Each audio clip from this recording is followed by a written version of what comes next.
అందరికీ నమస్తే, welcome back to Yashasvi cooking. ఈరోజు వీడియోలో దొండకాయ బీన్స్ కర్రీ అండి. ఇది అన్నంలోకైనా చపాతీలోకైనా చాలా బాగుంటుంది.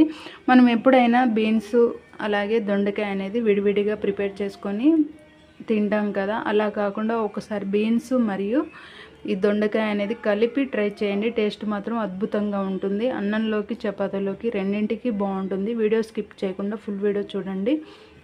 ఈ రెసిపీ ట్రై చేయండి. ఈ రెసిపీ వీడియో మీకు నచ్చితే ఒక లైక్ చేయండి, మీ ఫ్యామిలీ అండ్ ఫ్రెండ్స్కి షేర్ చేయండి. ఇప్పుడు మనం ఈ దొండకాయ బీన్స్ కర్రీ అనేది ఎలా తయారు చేసుకోవాలో ఈ వీడియోలో చూద్దాం.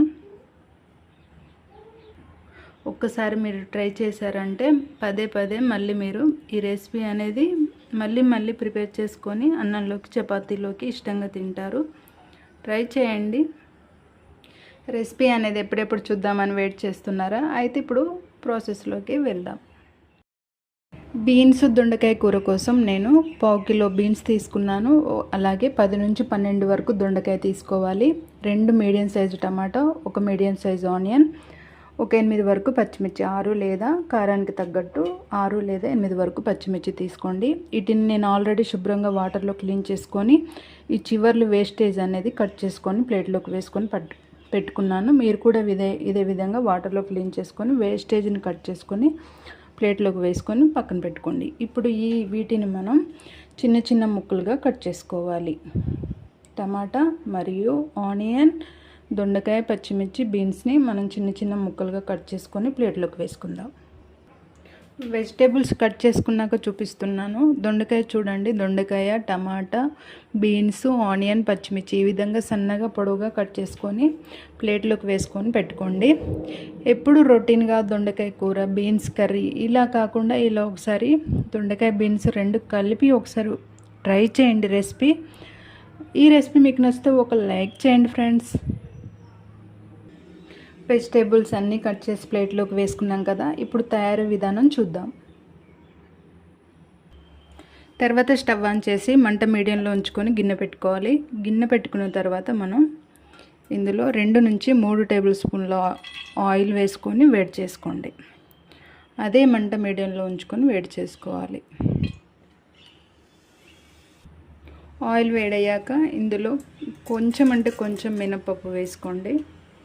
అలాగే దానికి తగ్గట్టు కొంచెం ఆవాలు, 1/2 టీ స్పూన్లో సగం వరకు ఆవాలు, సగం వరకు మినపప్పు, అలాగే సగం వరకు జీలకర్ర వేసుకొని ఫ్రై చేసుకోండి. అలాగే మనం ముందుగా కట్ చేసి పెట్టుకున్న ఆనియన్ కూడా వేసుకోవాలి. మనం ముందుగా కట్ చేసుకున్న పచ్చిమిర్చి మరియు ఆనియన్ కూడా వేసుకొని మంట మీడియం ఫ్లేమ్లోనే ఉంచుకొని పచ్చిమిర్చి మరియు ఆనియన్ని గోధుమ రంగు వచ్చేంత వరకు ఫ్రై చేసుకోండి. గరిటెతో మధ్యలో కలుపుతూ పచ్చిమిర్చి మరియు ఆనియన్ ముక్కలను దోరగా ఫ్రై చేసుకోవాలి. మంట ఒకటేసారి హై ఫ్లేమ్లో అయితే పెట్టుకోకండి, మీడియం ఫ్లేమ్లోనే పెట్టుకొని ఫ్రై చేసుకోండి.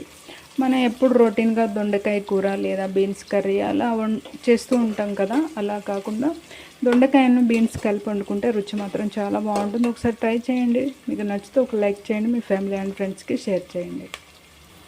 పచ్చిమిర్చి, ఆనియన్ ముక్కలు ఈ విధంగా లైట్గా ఫ్రై అయిన తర్వాత మనం ముందుగా కట్ చేసి పెట్టుకున్న దొండకాయ ముక్కలు మరియు బీన్స్ ముక్కలు కూడా వేసుకోవాలి. అదేవిధంగా బీన్స్ ముక్కలు కూడా వేసుకొని మంట మీడియం ఫ్లేమ్లోనే ఉంచుకొని దొండకాయ మరియు ఈ బీన్స్ ముక్కలు అనేవి ఆయిల్లో మంచిగా ఫ్రై అయ్యి మెత్తపడేంత వరకు మీరు మధ్యలో కలుపుతూ ఈ ముక్కలను ఉడికించుకోవాలి.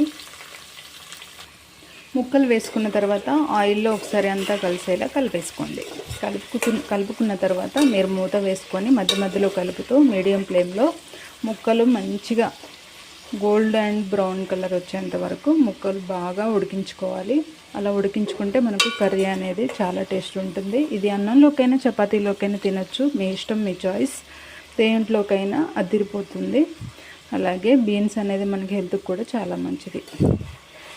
ఓకే, ఇప్పుడు మూత వేసుకొని మధ్యలో కలుపుతూ దొండకాయను బీన్స్ ముక్కలను ఉడికించుకోవాలి. 3 మినిట్స్ తర్వాత చూద్దాం. చూడండి, మనకు దొండకాయ మరియు బీన్స్ ముక్కలు ఒక 40% వరకు మెత్తపడ్డాయి. ఇంకాస్త సమయం వరకు ఇవి ఉడకడానికి ఇంకాస్త సమయం పడుతుంది. ఇంకొక 3-4 నిమిషాల వరకు మీడియం ఫ్లేమ్లో ఉంచుకొని మధ్య మధ్యలో కలుపుతూ ముక్కలు ఇంకాస్త ఫ్రై అయ్యేంత వరకు మీరు ఉడికించుకోవాలి. మళ్ళీ మూత వేసుకొని పూర్తిగా ఉడికేంత వరకు ఉడికించుకోండి. దొండకాయ ముక్కలు బీన్స్ మనకు ఉడికాయి కాబట్టి ఇప్పుడు ఇందులో మనం 1/2 టీ స్పూన్ వరకు పసుపు వేసుకోండి. 1/2 టీ స్పూన్ లేదా 1/2 టీ స్పూన్లో సగం వరకు పసుపు వేసుకోండి. అలాగే అల్లం వెల్లుల్లి పేస్టు ఒక 1 టీ స్పూన్ వరకు వేసుకోండి. 1 టీ స్పూన్ వరకు వేసుకున్న తర్వాత ఒక్కసారి మీరు ఆయిల్లో గరిటెతో కలిపేసుకొని పచ్చివాసన పోయేంత వరకు ఉడికించుకోండి. జస్ట్ 1 to 2 మినిట్స్ ఇప్పుడు మంట లో ఫ్లేమ్లో ఉంచుకొని పచ్చివాసన పోయేంత వరకు ఉడికించుకోవాలి. మూత అనేది వేయకండి. మూత వేయకుండా ఒక 1 మినిట్ వరకు లేదా 2 మినిట్స్ వరకు పచ్చివాసన పోయేంత వరకు ఉడికించుకున్న తర్వాత ఇప్పుడు మనం ముందుగా కట్ చేసి పెట్టుకున్న టమాటా ముక్కలు కూడా వేసేసుకుందాం.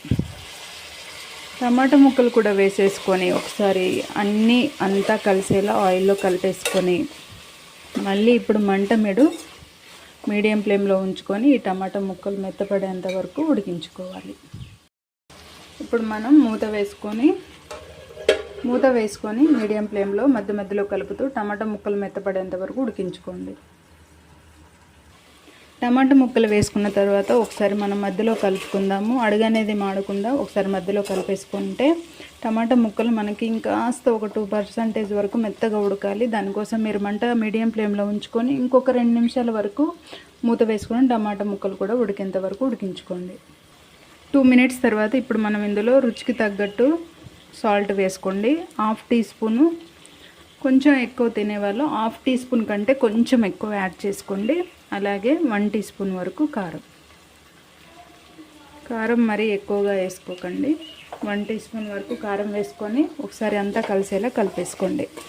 మొత్తం కలుపుకున్న తర్వాత మీరు మంట ఇప్పుడు లో ఫ్లేమ్లో ఉంచుకొని ఒక 2 నుంచి 3 నిమిషాల వరకు ఉడికించుకోవాలి. ఇప్పుడు మూత వేసుకొని మంట లో ఫ్లేమ్లో ఉంచుకొని ఒక 3 నిమిషాల వరకు ఉడికించుకోండి. లో ఫ్లేమ్లో 2 మినిట్స్ ఉడికించుకున్న తర్వాత మనకు దొండకాయ బీన్స్ కర్రీ రెడీ అయిపోయింది. ఇప్పుడు స్టవ్ ఆఫ్ చేసుకొని పక్కన పెట్టుకోండి. మనకు ఫైనల్గా దొండకాయ బీన్స్ కర్రీ అనేది రెడీ అయిపోయింది. చూడండి, ఈ రెసిపీ మనకు వేడివేడి అన్నంలోకైనా చపాతీలోకైనా చాలా బాగుంటుంది. ఒక్కసారి ట్రై చేయండి. ట్రై చేశాక మీరే మళ్ళీ ఈ రెసిపీ అనేది ప్రిపేర్ చేసుకొని అన్నంలోకైనా రైస్లోకైనా చపాతీలోకైనా ఇష్టంగా తింటారు. ఈ రెసిపీ వీడియో మీకు నచ్చితే ఫుల్ వీడియో చూడండి. రెసిపీ తప్పకుండా ట్రై చేయండి. ఈ రెసిపీ ఫుల్ వీడియో మీకు నచ్చితే ఒక లైక్ చేయండి. మీ ఫ్యామిలీ అండ్ ఫ్రెండ్స్కి షేర్ చేయండి. అండ్ మన ఛానల్ను సపోర్ట్ చేయండి. యశస్వి కుకింగ్ ఛానల్ను సబ్స్క్రైబ్ చేసుకోండి. Thank you for watching.